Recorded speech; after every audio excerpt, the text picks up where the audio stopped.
Welcome back to Boring Reviews. Boring Land. Oh, just kidding. Blasphemer! All Hello, right. Boring Review Nation! Kind of pointless. We know all things. Hello, Boring Review Nation! Gabe! And Nick. Yes. Woo! We're finally on the same page. Be honest. Do you got a little stick on your computer saying point this way? I don't. You know what I did is Yeah, I just said to myself, Nick, do the opposite of what you want to do right now. And it worked. Oh, guys, again, we're bringing you guys another reaction. Actually, it's going to be a review. We haven't done one of these in a while. First time in a long time. Review time, baby. Review. And I got to say, Nick, I don't know what took me so long to watch this movie. I know you watched this a few weeks ago, and I've just been so busy. But, man, I'm mad at myself it took me this long to watch it. But in general, I'm mad it took us so long to watch it because now I get it. You know what I mean? I'll be honest. Even though I'm a Trimbago Knight Riders fan and a KKR fan. Yeah, excuse me. Oof, bad season. Yeah. But you know what I mean? Like, I've seen a few SRK films, but I'm not the biggest fan. You know what I mean? Like, I'm not like, dude, he's not Amir Khan. I'm just being candid. He's not Amir Khan. You know what I mean? Which is, to me, probably the guy's the top actor, I would say, in the entire Indian genre. I don't care if you're talking about Bollywood, if you're talking about Kannada films. I mean, Amir Khan is just a national treasure. And then, I have I loved my bad guys, so I love Nawazuddin Siddiqui. But I've seen SRK films, I'm like, all right, he's good, but he's not like amazing. All right. This was a Hrithik Roshan performance from Super 30, bro. This performance, oh my gosh, bro. It arguably is his best performance I've ever seen. This was amazing. What did you think about My Name is Khan, Nick? Yeah, I mean, this is a film that has been requested for us to watch for a long time, and I kept waiting for it to be on a streaming platform. Eventually, just broke down and rented it for $4 on Amazon. This is a film that we've been told by many, many people. Many people is excellent. Even people say I can't stand SRK, but this is a great film. I love SRK. I have for a long time. I love his performance in Fan. You've got to check that out. He does a really good job in that. I love his performance in Swadas, even though it was not my favorite film. This guy, he can play the over-campy Don. This guy has got serious range, and he just so happens to be such a good-looking guy that I think sometimes that overshadows, like, oh, he's just a pretty face making a million movies. No, this guy, he's a true artist. I absolutely loved this movie. I knew I would. It's funny because when you go into a movie that so many people love and tell you about it, you have such high expectations. And I've learned that when I have high expectations going into a film, it's never going to meet those expectations. So I have luckily learned to taper those expectations and go into it with fresh eyes, which is what I did with this film. This film is not only entertaining in its own way. Not only does it have great acting and a nice little family that we get to meet and a nice little journey with Khan, the character himself, but it also has a whole lot of heart. It has a whole lot of truth. It has a whole lot of, what's the word? Like Authenticity. Honesty. And I can't think of the word I want to think of right now, but it has a whole lot of that in this film, which makes it so easy to watch. We've gotten used to the near 3-hour run times in these movies. This one did not feel like it whatsoever. It was so enjoyable. And I'm going to go ahead and start us off. I want to talk about the Can I correct you for 1 minute, though? Yes, sir. Can I correct you for 1 minute? It's Khan. You got to say it from esophagus. It's Khan. When he was saying that, I was laughing. Like, he said, no, not Khan. Khan. You got to say it from he's got his autism that helped him, like, that obsession to keep going that. No. You're saying it wrong. The performances in this film, right? We'll get to Khan in a second. Okay? You got to say it from esophagus. I'm going to start off with a little bit of negativity, just a little bit, not a whole lot. The performance by Kajol was not my favorite. It was not my favorite performance. She's a beautiful woman. And I liked the character a lot. And I like how they made the character three-dimensional. But it was not my favorite performance, okay? I'm just going to start off with that zinger right there.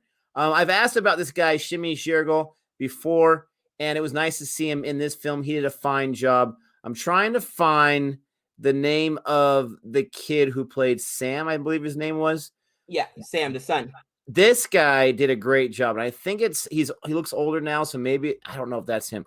I'm going to find out who plays Sam, but this guy did a great job. Arjun Ahuja, Samir Khan. This kid actor, and this movie has been out for a long time now, so he's no longer a kid. This movie came out in 2010. I thought it was 2004. 2010. He did a great job. And I loved the dynamic between him and Khan himself. I loved how, like, typically you have, and I'm skipping through a lot of stuff, but you guys have seen this movie. Spoilers alert. Typically when you have a father figure or a stepfather figure coming into a home, typically you're going to have the kid, you're not my dad, I don't care about you, blah, blah, blah. But because Khan, our main character, is autistic, he has Asperger's. He was born, obviously, with, though I don't even want to call it a disability because he uses it to his advantage, but he's born with that where he's got to deal with.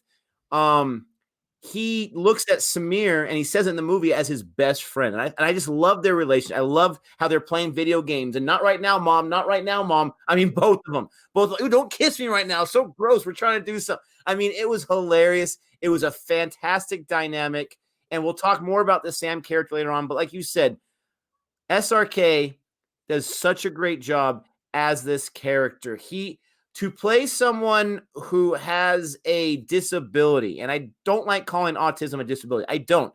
Right. But for parents of autistic kids, they'll say, yes, it is still a disability. Right. It's a challenge. Yes. To play someone who has a challenge, thank you very much. You have to you don't want to do just a recreation of someone you know down the street that might have autism. You want to make it a real performance. And I thought he did that spot on. I have taught autistic children. And in my opinion, my experience, no autistic kid is the same. They all have a different personality, but they're different on the spectrum, so to speak. He did a fantastic job of playing someone that I can see in that spectrum that he had, where he's obsessing over certain things, where he's trying to get things correct, where he doesn't care if he's making fun of you or if he's annoying you. He's going to tell you how to say Khan. He doesn't care if he has a hots for you. He's going to tell you how to say Khan. I mean, his performance and that character were so likable and so easy to follow. It makes the movie a million times better, where you forget about maybe some of the smaller flaws because his performance is so believable and so enjoyable that it allows you to do that. First of all, I got to disagree with you with Kajol. I thought her performance was amazing, bro. And I think that you have to really look at it through the spectrum of the fact that, and people don't think about it this way, but I know, in my own family, I have people who were not Middle Eastern, but are just of the Muslim religion. And after 9/11, bro, it was, especially in New York, it was so, people literally had to hide who they were because of the backlash against the entire Muslim community, if that makes sense. You know what I mean? And when she's legitimately saying, look, if I had never married you, this would never have happened. And I mean, we're kind of going ahead in the story. That was such a powerful performance to me, where, she's just a grieving mother, bro. She's just a grieving mother. And I saw this tear families apart. You know what I mean? And from a firsthand experience, having seen it, I grew up in New York. I was out here. I remember there's a scene in the movie when, remember, they're in bed together, whatever, and that morning wakes up and she gets the phone call and she's like, what? Khan, turn on the TV. Rizwan, turn on the TV. And I remember that call because I'm from New York, bro. And literally, I got that call. We're in Vegas. We're in Nevada. So we're 3 hours behind. It's already like 9 a.m. in New York time, or 8:40, whatever time I got the call. And I'm waking up on the West Coast. I'm like, what? And I turn on the TV and I was horrified, bro. And then the first thing is my uncle. I knew my uncle at the time was a detective. Now, like I said, he's a lieutenant in he's a narcotics officer, right? But, my cousin, who's also in law enforcement, that's the first thing I thought, oh my God, New York's under attack. So I believed her performance. Kajol was amazing. Yes, she's a beautiful woman, but her performance was so believable, because even within families, the strife that it caused, because some people refused to hide who they were, others did. And those that refused to hide who they were, unfortunately, paid the blunt of it. Remember, this is not right after 9/11. This is a few years after 9/11, and you see all the challenges they went through. And I respect your opinion, but I'm not talking so much about that part of her performance. for the majority of the film where we see her as the happy-go-lucky, Right. you know, rainbows and sunshine. And I've met people that are like that. I'm not saying that's not believable, but I did not believe her performance for about 3/4 of this movie. When things got dark, I think that's her wheelhouse. I think not, and I don't want to pigeonhole her. I know she's a big time actress. She's been in a bunch of things. She's married to AJ, for crying out loud. I'm not saying she's a bad actress. And again, I liked the character. I'm saying that there was parts where it was kind of hard. It took me out of it, especially when she was just so happy-go-lucky. For me, that was what I was alluding to. But I'm not saying she killed the movie. Definitely not. And I respect that. Unfortunately or fortunately, I know people that are just that bubbly and happily, and and that's just who they are. And I mean, sometimes it could be over the top where you're asking them like, really, like nothing's wrong with you, like you know what I mean, and that's just who they are. You know what I mean? They don't let other things bother them, and they are gonna just have that. But again, it's not about that. It's about her performance of that. Anyways, I think what you're saying. The kid was awesome as well, but man, SRK's performance was absolutely amazing as well. I also want to talk about, and I mean, let's just give a quick synopsis of spoilers, guys. Spoilers. Bottom line, SRK is this guy who has Asperger's, right? A form of autism, high functioning autism. I've met kids like this, by the way. I had a student, obviously, this, student confidentiality, so I can't say any names, but this kid had Asperger's, and Nick, he could literally draw the map of the United States with all boundaries. We're talking about with the boundaries, states and the capitals of each state. This kid was from photographic memory. However, he would struggle with little things, socialization, working in groups or whatnot, didn't like to be touched. So I've had students similar to this. Like you said, you're right. Not all cases are the same or whatever. Like colors didn't bother him. This was something that bothered this character, but loud noises did bother him, and affectionate, or just working with other kids really did bother him. So I saw that a lot in this character. But anyway, this kid who's super talented in this village, at the very early, you see how he's about everyone else, right? And he's in school, he's facing certain challenges. Kids are being mean to him because of his autism. His mom puts him to go to school with a private instructor. One day he can't go to school because of a huge flood. And this kid just uses what he knows to use a bicycle to figure out how to make a pump to drain this village. I mean, this guy, as a kid, he's a savant. You can tell, okay? And he's got those challenges, but he's also got those really, really high functioning gifts. To make a long story short, his brother, they have a tattered relationship because his mom is so proud. And as a parent, I'm going to ask you this question. Do you feel that sometimes you neglect one child at the expense of the other because it's the kid who's either the one who's the most in trouble or the most sickliest or whatever? So you're always more focused on that child, and then the other ones kind of feel, yes, and not just that, but let's be honest. It's not just friendships, people. Some personalities, they just attract other personalities where it's easier to get along. Like, for example, me and you, if we had a third person on the channel or a third person in our friendship circle, we may not connect with that person the way me and you connect, but we connect in a different way. But from their point of view, they're going to say, I'm a third wheel right here. It's just not a lot of fun. So yes, there is that, but there's also, like you said, it's about the situation. I tell my kids all the time, you want to know who my favorite is? It's the one that's driving me the least crazy right now. And they're all equal opportunists. They drive me all crazy, right? But there are some that are easier to forgive, or they're a little more affection or this or that. And so you have that in there. But yes, I completely agree. And I think the mom did a great job, the character of not over, like, it was so obvious. I just love him and not you. But think from the mom's perspective, she's got this kid no one's on his side. Her other son, I'm not going to say normal. I'm not going to say that, but the other son doesn't have those same challenges. Right. And so his life is different than what Khan's life is like. And so, yes, it's, I can see why he's so frustrated. I can see why he's so, anger. I think as kids, we all felt that way in some way, shape, or form. My mom loves this person more than me. Right. But I thought it was done very well where the mom's like, no, I still love you. Right. But I mean, come on, this guy needs some help. He needs some help. No one else wants to be around him. Right. And I think that was perfect. Basically the brother ends up moving out as soon as he's 18, goes to America, becomes successful, or goes to university. Then he goes to America, becomes successful. And now it's just Rizwan and his mom. Unfortunately, Rizwan's mom gets gets older and passes, and the younger brother has promised, yeah, I'm gonna take care of his mom. So they bring him over to America, and in America, he starts working at the brother's company, which is selling like beauty products, which is how he meets Kajol. Or actually, her name is is it Mirandia? Mandria, I think it's Mandria. So yeah, it's Mandria in there, Kajol's character, and he's trying to sell her beauty products. It's a funny scene too, which I love how they did the comedy, but it's not the comedy. So she says, "How many products do you have?" "We have 8." And then she goes, "Okay, I'll take one of each. I'll take you don't need any. You don't need all 8. All you really need is 3 because the rest will expire by the time there's only 90 days of shelf life or whatever he said." Like, worst salesman ever. Worst salesman ever. But it was so funny the way he did it, and there was so many comedic parts where he wasn't trying to be funny, but he was. Like I said, this performance, man, was amazing. The performance and the writing, and also just the direction too. The director of this film, and it's an easy thing to say. Like if you don't know anything about film, it's easy to say, "Oh, the director was great." Karan Johar, as a director for this film, I thought he did a great job. And one example is where he's walking the crosswalk, right, in that bus, and all the traffic's coming, and he's almost getting run over, and he's flustered, and he can't like move. He's kind of frozen. And people are like, "Get out of the way! Get out of the way!" That's all madness.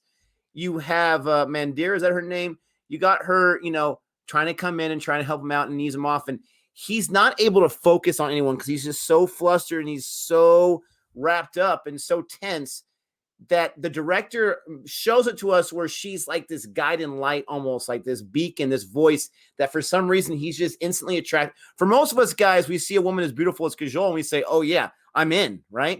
For him, it was her approach, it was her personality, it was her voice, it was everything else, and then it focused in on her. And he knew instantly that there's something special about this girl, so I'm going to go that way. I thought that was cool. I'm not going to say that's how it is for autistic people because I'm not the kind of an expert. But I liked the visual. I liked the direction. I liked the scene that created. And you're right. When he's trying to sell this stuff, it is hilarious because he's a worse salesman than I am, and I'm the worst salesman in the world. I mean, this guy is like, well, it's not going to last that long. It's not really going to do what it says, but it's very nice and it smells very good and blah, blah, blah. But it was his honesty and his candor that made people buy the product. So the lady's like, "Oh, so this will make me beautiful?" "No, it won't. It'll make your skin out." Like, it was just, oh man, it was so many lines like that were just so endearing.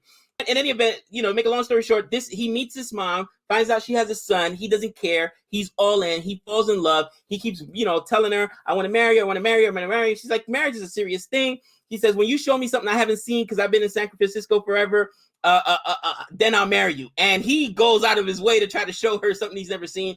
In the meantime, he's building a relationship with her son, building a relationship with her. Eventually, they end up getting married. Now, right after the marriage, they open up a business. Life is going well. 9/11 happens. And just like a lot of he's Muslim, by the way.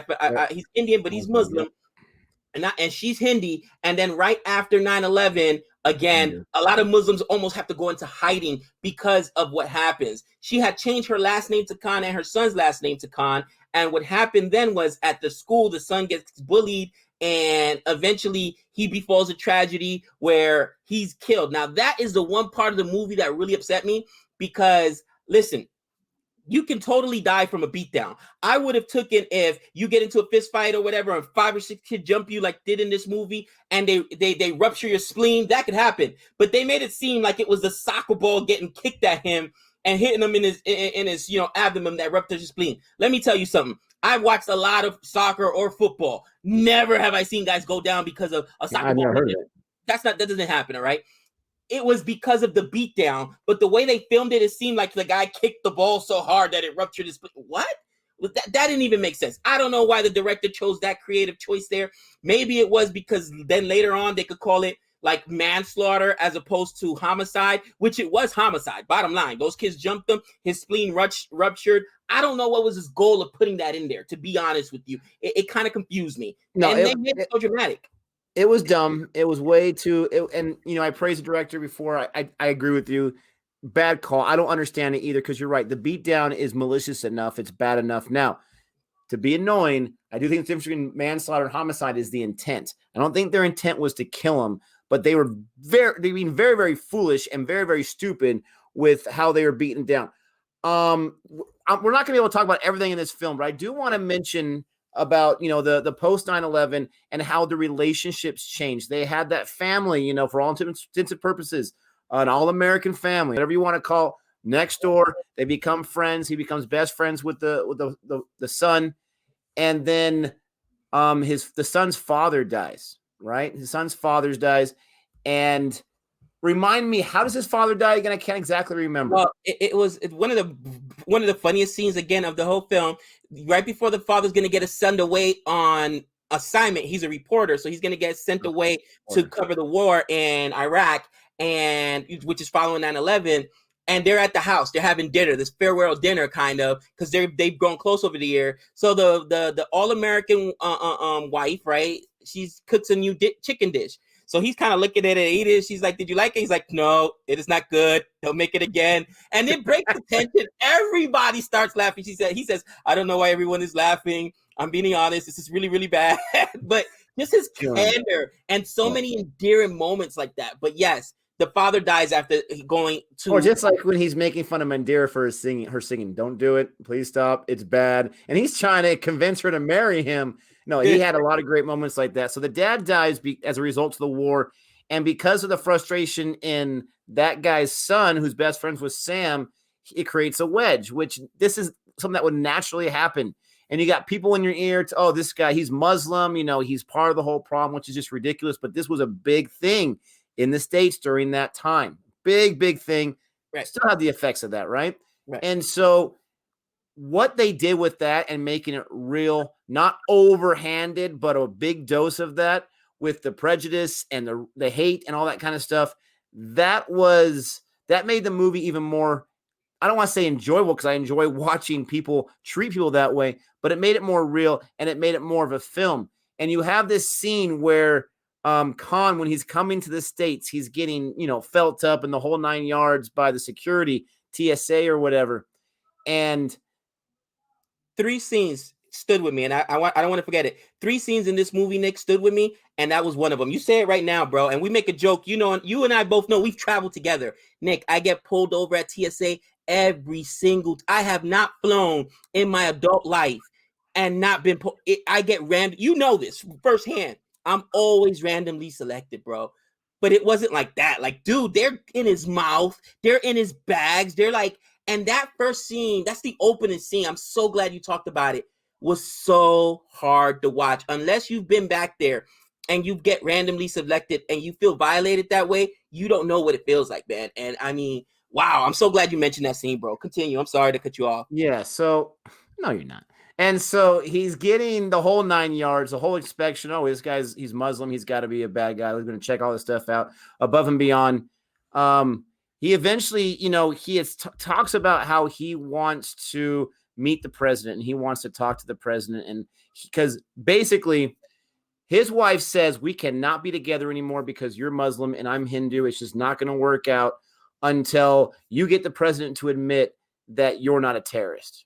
And she says this in frustration. She says this, she wants nothing to do with and I hated that part of that character, how she's I get being frustrated. I get it. I get being frustrated. But I hated that character move by her. I get it. Her son's dead. Everything's falling apart. I get it. And it happens too often where if a child dies, the parents, they can't handle, they blame it on each other and they separate. I get it. But I absolutely hated watching it. And so in his mind, the way he thinks, I need to get the president to say I'm not a terrorist and then I'm good to go. I could be married with my wife. And the whole time he's talking about, you don't really know if she's dead or still alive because you think, oh, maybe she died or whatever. No, she's still alive. But he will not allow himself to go back to her until he finds the president and gets the president to announce that, Khan, you are not a terrorist. And so that's his whole objective. And so at one point he gets with the TSA. He's telling him that I just want to meet the president or whatever. He's like, well, make sure you tell the president that Hal says what's up. It's like, okay. So that plays a part later on. He writes it down. But yeah, okay, sounds good. Thank you very much. He's going from city to city, following the campaign trails, all this stuff, first President Bush and all this kind of stuff. And the whole movie is him following that. But this guy, he goes through so many different things. He meets different people. He goes on this journey. And his whole objective, because he truly believes that if he gets the president to say this, like it's ever going to happen, which it does, spoiler alert, then he's good and he can go back to his wife, who he loves very much. And it's such an interesting kind of outrageous idea, but it makes sense if you take things so literally, and he takes things literally. Right. So, I mean, the scene with the TSA, that was powerful. There was other scenes. You mentioned that you had 3 big ones. What were your other 2? For me, the TSA scene was tough, man. It was painful.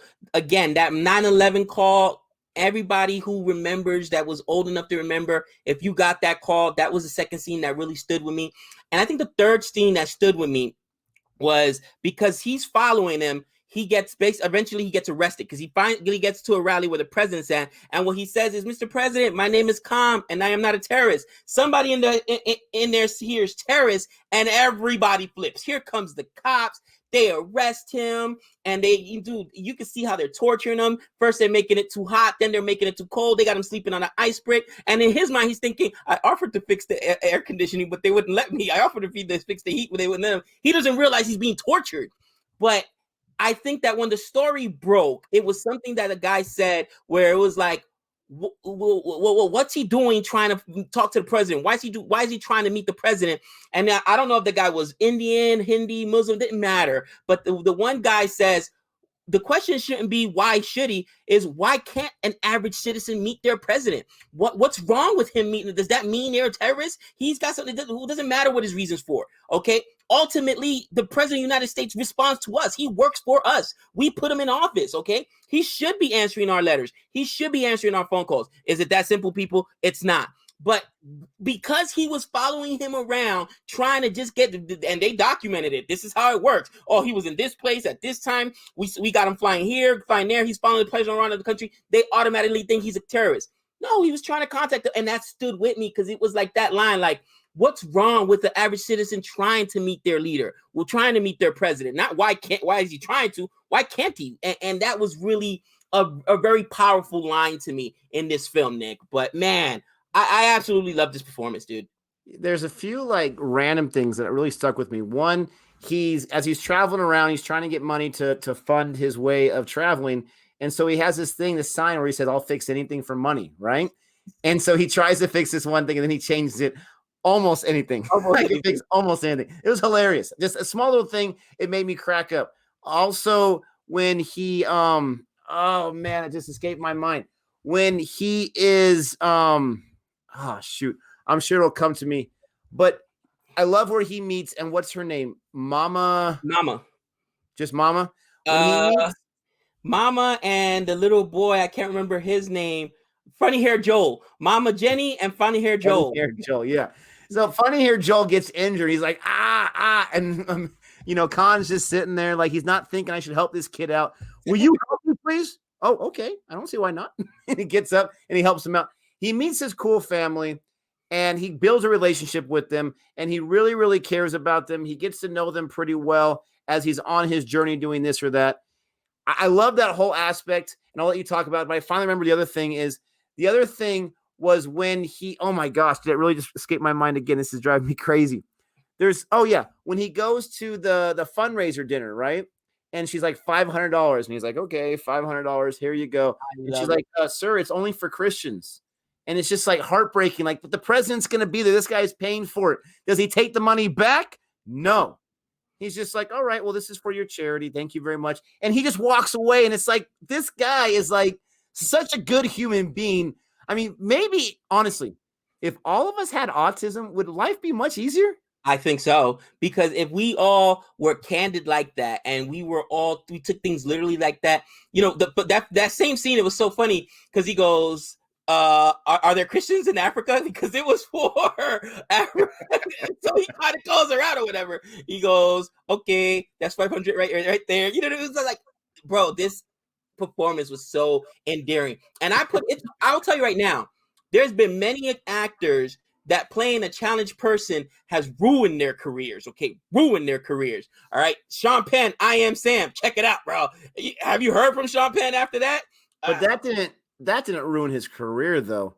What ruined his career, in my opinion, is his personal antics. He went on to do, I think, Mystic River after that and won an Oscar or whatever. Did he? So, I mean, I'm not sure exactly what ruined his career. But anyways, it's neither here nor there. But I think the closest I could equate this performance was to Forrest Gump. All right, just Tom Hanks, Forrest Gump, man. Like, yes, he was a man with challenges, but man, he was such a likable character, and you rooted for him, and it was done tastefully, and that's what I equate this performance to. You can go, I Am Sam. If you saw I Am Sam, you guys, you know it ain't good, all right. As opposed to a Tom Hanks, Forrest Gump. I liked his performance in that. I also like Dustin Hoffman as Rain Man. I mean, that's a great. Rain Man was really good. Rain Man was really good. Yes. But that's the difference of the level in the performance. You got Tom Hanks and not Saving Private Ryan, excuse me, and Forrest Gump, and then you got I Am Sam. How many people actually? Just being honest. Just being honest. All right. That's a heartbreaking film, man. But man, ultimately, he finally tracks down the president. But by the time he tracks down the president, it's actually the president-elect Obama. And Obama brings him on stage, which is another thing that I think, bro, you're not getting on stage with no president-elect, cousin. And even if you are, you think they're going to let her walk on there? That ain't going to happen. That's one of the other little things. And it's inconsequential. But especially at that time, with all the racism that was going on towards Muslims, and I get it. Obama was a charismatic character, but do you really think you're getting on stage without any? Bro, they didn't pat him down. They didn't search him. That would not happen. Well, you got to remember all the buildup, right? You had the press team that, first of all, didn't want to take his story, and then they found truth in it, and they got their heart behind it. And they were pushing. I liked how the movie did this, where it wasn't just like, oh, he seems like a nice guy with autism. Let's go ahead and bring him on with the president. No, the press team had to sell the story to the news network, and then they had to sell it to the country. And then you had all these people with this great following, like, yeah, Khan is awesome. This guy is great. We support him. And politically or not, isn't it just a smart move as your president-elect to bring this guy on? It would be. And you even see at one point when Obama finds out about him, because somebody else is trying to talk to him from his campaign. He's like, oh, I want to watch this. So yeah, I get what you're saying. Like, Obama already knew who he was, but still, the Secret Service would be super nervous to have 100%. They would have searched him all over the place. But I love at the end of that when he meets, and first of all, I said this to Gabe after I watched it. I'm like, after he watched it, I said, you couldn't find any actor that was a little more close to looking like Obama. Come on. Yeah. But, and it's not important, but I was like, really? That's Obama? Give me a break. But the thing that I thought was hilarious is how he gives him the message at the end. I'm not sure if the guy's name is Hal or what. He's like, Hal from TSA. He says, what's up? And he's like, yeah, it was howdy. Oh, yeah, howdy. That's right. He's like, okay. I just thought that was awesome. When he said, I got one more thing, I did not see that coming. That was hilarious. That was absolutely hilarious. Nick, I mean, we've gone really long on this review, but this is how much we both love this film. Is there anything specific else you want to talk about? Anything that stood out to you about the film? If not, I'm ready for a grade, man. Yeah, I just want one more thing, and we kind of glossed over it, but I love the message in this movie about judgments, about whether you want to equate it to racism, whether you want to call it to religious prejudices or whatever it is. The message in here was so powerful that it doesn't matter if you have a guy wearing his Muslim, and I'm not sure what it's called. Okay. The outfit, the hat. I'm sorry. I don't know what it's called, but the religious gear, the religious garb, or whatever you want to say that you wear, you have a guy during a time where being Muslim is not very popular in that country. And he is bringing honor to his religion. He's bringing out the prayer rug and he's doing his prayers or whatever, when it's probably not the best. And there's other Muslims who are like, we're not doing that right now. Are you crazy? You know, the wife of his sister, she said, just take it off because you're getting beat. I mean, It was a real thing. Prejudice is a real thing, and it's a violent thing. It doesn't always have a happy ending. But I love the story of, and it goes back to one of my favorite things from Martin Luther King, don't judge my children for the color of the skin, but by the content of their character. And I thought that theme was a beautiful thing in this theme, because that is what, and not try to get on a soapbox or something, that is where we need to be when we are looking at any aspect of life. Does this bring forth good fruit, or does it bring forth bad fruit? You never know until you taste it. You won't know just by looking at it. Right. And, I think it was his brother who told his wife, like, listen, don't wear your hijab. You know what I mean? If you're being attacked at school because of it, you know, Allah will understand. And I mean, that to me, that was so crazy because she said, this isn't part of my identity, but it's the women. It's called the hijab, the one that they wear to cover up her head.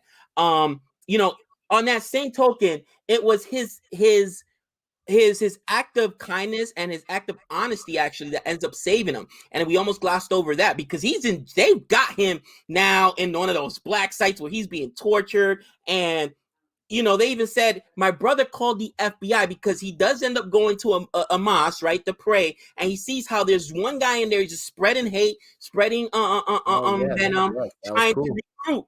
And then he stands up and says, "That's not what the work says. You're misconstruing the words, and you're a bad man." And he calls him out in front of everybody. That was great. Man. That's not what the religion says. So it shows you how. Look, bottom line is anyone can take anything and interpret it however they want to. All right. I as a Christian, it makes me I love when people say, "Oh, the Bible says an eye for an eye." Yeah, it also says turn the other cheek. It also says love your neighbor. You know what I'm saying? Like you can take any one specific piece of literature and try to skew it in whatever way you want to. All right, but what's the overall message? And it's not, go out and cause a holy war or, a jihad is what they call it. Go out and cause a holy war. He says that. He explains it. And then he calls the FBI to inform the FBI of what's going on. And that's how he's like, my brother's not a terrorist. He actually called the FBI to inform him of people who were spreading venom and hate and were recruiting. So that is also awesome. The fact that in the end, that's actually what ended up getting him out of jail and proving his innocence, that he wasn't a terrorist. And what's cool about that is you can have a reputation about any religion or any kind of group of people, and you can have that be what defines them. One thing I liked, and I feel like it's tough because this is how you'd want things to happen. But when he is calling out that bad man and saying, you're using your religion to incite hate and you're doing it incorrectly. That's not what it says. And you have some guys in there like, he's right. That is not what we're like. They're there because they want to do something, because they see that other Muslims are being attacked and we've got to do something to protect our own. Right. And I love how you had some guys in there like, yeah, this guy's right. Like, you are twisting words around. You are trying to get it riled up. I liked how you had all those different sides of the coin instead of just this side or that side. So it was really cool. What grade you got for this film? Man, I tell you what, it was. I love this film. I love this film. This is his best film, in my opinion. His best acting performance. I'm gonna give this thing a solid A. A solid A. A few things, like I said, that I did not like. I hated the whole soccer ball. I think it was just out of context. Why put it in there? It was just he got beat down, and all of a sudden, oh my gosh, he's not getting up. Kids run away, freak out. I fixed it right there. Quick, done. Rewrites. What was this dramatic soccer ball kick for? All right. That was irrelevant. Done. You're welcome. Edit it right now. Get it done. But I mean, outside of that, you know what? A+. Forget about that one little scene. Whatever. Call it a slip. I give it an A+. The message behind this film is so good. The comedy of him being funny when he's not trying to be funny is so good. Like I said, I love Kajol's performance, man, as that grieving mother, man. Her performance alone, I cried twice during this movie, man, and I was like just choked up. And Alex was sitting with me, and he wipes away tears. It's okay, Dad. He says to me, "It's okay, Dad. It's only a movie."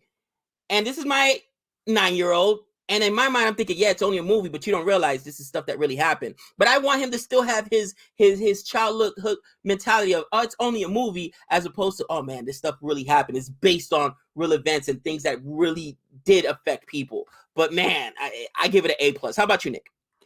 For me, it's the easiest movie to grade. A+, absolutely. People are going to say, oh, you're just saying that because everyone else likes it, or, you gave this movie an A+. What do you compare this movie to that movie?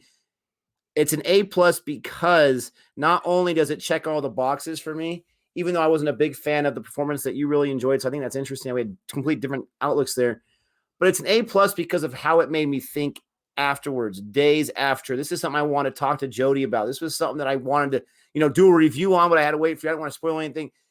Those are the movies that are instant A+ for me because of the lasting effect it has. And as long as it is done very well, which it is, like you said, the acting performance, I agree. It's his best acting performance that I've seen him in. And I've seen him in maybe 6 or 7 films. but it's about the lasting effect, how it makes you think. I see many movies that I really enjoyed. 5 minutes later, I'm not thinking about it anymore. This one is completely different, guys. Thank you so much for joining us on this review. We know it's been a long time. Thank you so much for sticking around and knowing that we are going to bring some reviews out for you. Don't forget to like and subscribe. And until next time, We know all things.